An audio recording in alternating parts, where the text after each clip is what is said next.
Pag-usapan naman po natin ang 21st century skills na kailangan meron ka bilang isang magaling na guro. Ang una po sa listahan ay ang pagiging multiliterate. Ang ibig sabihin po nito ay marunong kang gumamit ng iba't ibang teknolohiya. Pangalawa ay ang pagiging multi-specialist. Ibig sabihin, hindi lamang yung ating specialization or yung ating subject, yung ating nalalaman. Alam din natin yung iba pang subject areas. Pangatlo sa ating listahan ng pagiging multi-skill. Hindi lamang pagtuturo ang kaya nating gawin. O pwede din tayo maging facilitator or mag-organize ng mga group activities.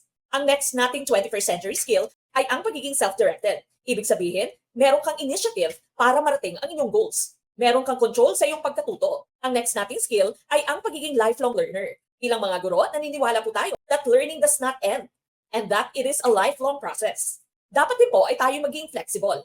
Ibig sabihin, nakakapag-adjust tayo sa iba't ibang sitwasyon at nakaka-adapt tayo sa iba't ibang klase ng learners. Ang next 21st century skill po natin ay pagiging creative problem solver. Ibig sabihin, nakakahanap tayo ng makabago at epektibong solusyon. Hindi lamang tayo nakakahon or hindi limited yung ating pong pagiging resourceful. The next 21st century skill ay ang pagiging critical thinker. Ibig sabihin po nito ay hinahamon at challenge natin yung ating mga estudyante para mag-isip ng mas malalim, para ma-solve yung iba't ibang problema.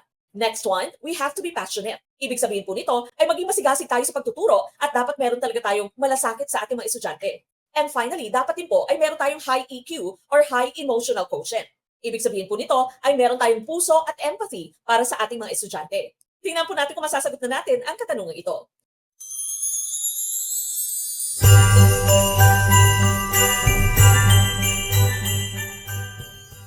Ito po si Coach Mike ng Guro Pinoy na nagsasabing maliit man ang buti ng mga kaalaman, ang dulo nito ay malaking kaginawaan.